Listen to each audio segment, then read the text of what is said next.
Hi there! In this video we're going to talk about the Poincare half-plane model. To do so we're going to introduce the fractional linear transformations, the group R-mob, the Poincare half-plane model, cross ratios, and the Mobius distance. Let's get started.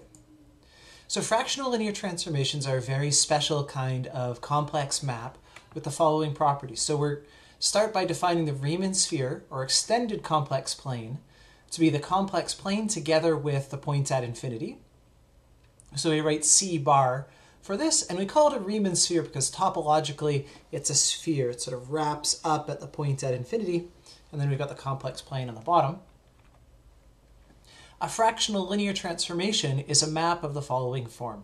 So we say AZ plus B divided by CZ plus D, where CB minus AD is not zero. And now this map is defined on C without the point negative D over C, right? If we had the point Z is equal to negative D over C, then this would cause a division by zero error.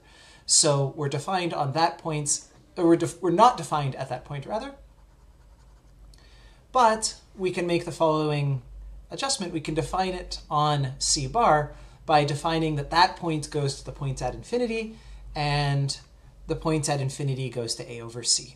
Okay, so we can make it into a continuous map on the Riemann sphere by defining that f of negative D over C should be the point at infinity. Okay, what's the group R-mob? So we're going to define the upper half plane to be C plus, and this is all of the points in the complex plane with a positive y value. So all of the stuff above the real axis. The absolute is going to be the line y equals 0, the line where everything is on the real axis. And a fractional linear map of the form AZ plus B over CZ plus D, or AZ bar plus B over CZ bar plus D, where these are constants in the reals, BC minus AD is positive. This is a map which preserves the upper half plane. So if we think of the upper half plane like this, we've got the absolute here. These fractional linear transformations are going to map the upper half plane to itself. Okay, so we've got this space called C plus, and these fractional linear transformations are going to send everything in C plus back into itself. So all such transformations form the group R-mob. And this is the real Mobius transformations.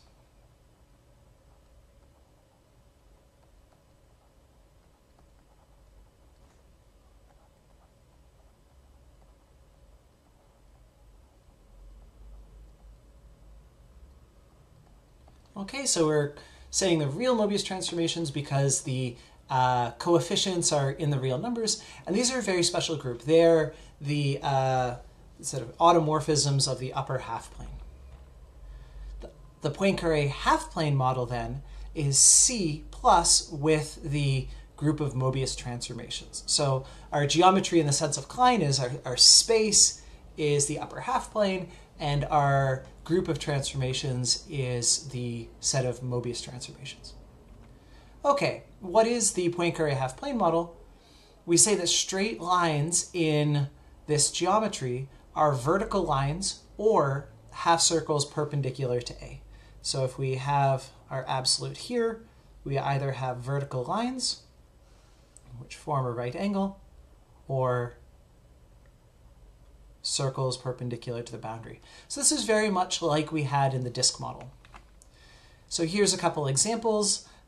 We have the absolute at the bottom, then we've got C plus above, and this point at infinity is sort of at the top of the model. It's sort of very, very, very far up, and it sort of lives above all the points in C plus. So these lines are all orthogonal to the boundary of the upper half space. Excellent. Now we need to define something called a cross ratio. We're going to investigate properties of cross ratios in class, but they're very important in that they're fractional linear invariants. So for 4 complex numbers, we define the cross ratio of those 4 numbers to be the following quantity. So we say Z3 minus Z1 divided by Z3 minus Z2, Z4 minus Z1, Z4 minus Z2. This symbol here, which our textbook uses, is another way of writing division. So we take these 2 quantities and divide them by each other. It sort of expresses a proportionality or a division. If you don't like that notation, we can rewrite this as a multiplication as follows. So we flip the fraction on the right-hand side, and that turns the division into a multiplication. Okay, so these cross ratios are very important in that if we have a fractional linear transformation and we apply it to each of the entries inside the cross ratio, then the cross ratio is preserved. So these are invariant under the action of the fractional linear transformations. So these are fractional linear invariants. Okay, what do we use cross ratios for? We can use them to define something called the Mobius distance. So the Mobius distance from A to B is defined as follows. So we take the logarithm of the cross ratio of AB and a pair of points xy. How do we find the pair of points xy? These are where the line AB meets the absolute. So if we have a pair of points xy,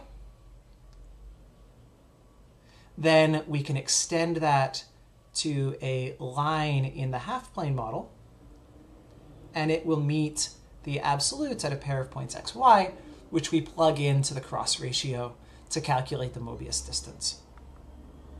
Now, what would happen if CD is a vertical line? There, it appears as though we only meet the absolute at a single point. So we're going to get into the definition of how to define Mobius distance in that case during class. Thank you for watching.